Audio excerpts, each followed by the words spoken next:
আসসালামু আলাইকুম। কেমন আছেন আপনারা সবাই? আশা করছি সবাই অনেক বেশি ভালো আছেন। সবাইকে আবারও একবার আমন্ত্রণ করছি সাদামাটা রান্নাঘর অ্যান্ড ব্লগসের আরেকটি নতুন ভিডিও দেখার জন্য। আজকে আমি মজাদার পেঁয়াজকলির রেসিপি নিয়ে হাজির হয়েছি। এভাবে পেঁয়াজকলি রান্না করলে সবাই আঙ্গুল চাটবে। খেতে কিন্তু ভীষণ মজার। আমার এলাকায় এটাকে পেঁয়াজের ফুলকা বলে। এভাবে পেঁয়াজ কলিগুলো ছোট ছোট করে কেটে নিয়েছি। সঙ্গে আলু নিয়েছি, আলুটাও ছোট ছোট করে কেটে নিয়েছি। এভাবে ছোট করে রান্না করলে খেতে কিন্তু ভীষণ ভালো লাগে।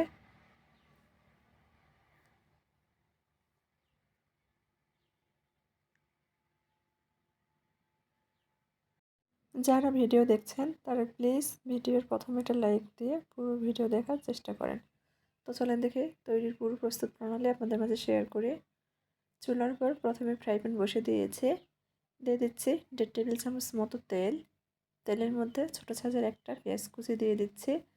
পেঁয়াজটা প্রথমে অল্প পরিমাণে ব্যবহার করেছি।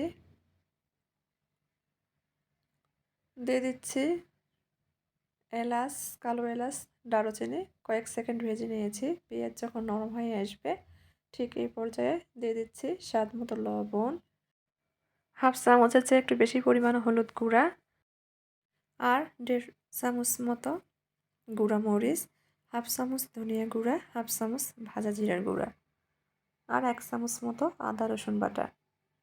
মশলাগুলো খুব ভালোভাবে কষিয়ে নিব। প্রথমে নেড়েচেড়ে মিশিয়ে নিচ্ছি।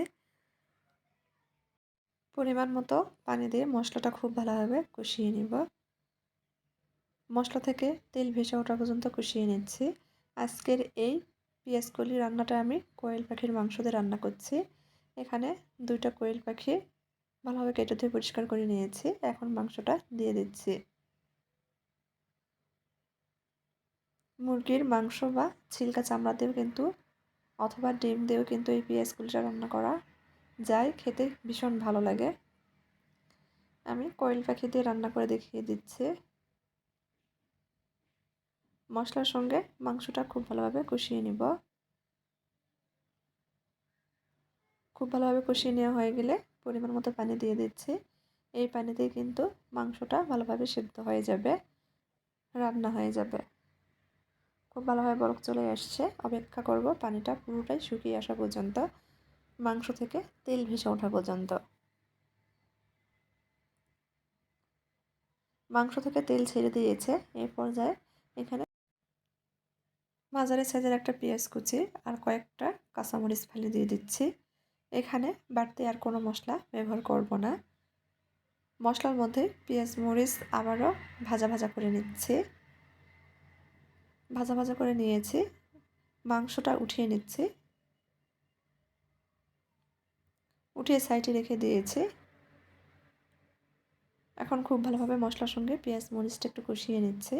মাংসটা রেখে দিলে বেশি সেদ্ধ হয়ে যেত, খেতে ভালো লাগতো না। ভাজা ভাজা হয়ে গেছে। এ পর্যায়ে কেটে রাখা পেঁয়াজকলি আর আলুটা দিয়ে দিচ্ছি। মশলার সঙ্গে একটু নেড়েচেড়ে মিশিয়ে নিব। কিছুক্ষণ সময় নিয়ে কষিয়ে নিব। আপনারা তো বিভিন্নভাবেই রান্না করে খেয়েছেন। একবার আপনাদের অনুরোধ করছি এভাবে রান্না করে খেয়ে দেখুন, ইনশাল্লাহ মুখে স্বাদ লেগে থাকবে। চুলার আঁচ মিডিয়ামে কমিয়ে রেখে অনবরত নেড়েচেড়ে রান্না করে নিচ্ছে। যখন প্রায় সেদ্ধ হয়ে আসবে ঠিক এই পর্যায়ে রান্না করে রাখা মাংসগুলো দিয়ে দিয়েছি। এখন মাংস সহ কিছুক্ষণ রান্না করে নিলেই কিন্তু তৈরি হয়ে যাবে। আলু চেক করে নিয়েছি সেদ্ধ হয়েছে কিনা। খুব ভালোভাবে সেদ্ধ হয়ে গেছে, দেখেন।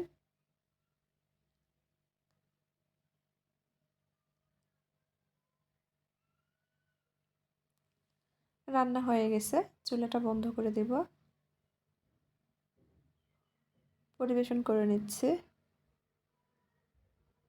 আমার আজকের এই পেঁয়াজকলির রেসিপিটি যদি আপনাদের কাছে একটু ভালো লেগে থাকে তাহলে প্লিজ সবাই চ্যানেলটি সাবস্ক্রাইব করবেন, লাইক কমেন্ট শেয়ার করে নিয়মিত চ্যানেলের পাশেই থাকবেন। এই যে দেখেন পরিবেশন করে নিয়েছি। খেতে কিন্তু ভীষণ ভালো হয়েছিল। গরম ভাতের সাথে এই রেসিপিটা থাকলে আর অন্য কিছুরই দরকার হবে না, এতটাই মজার। তো সবাই ভালো থাকবেন। আল্লাহ হাফেজ।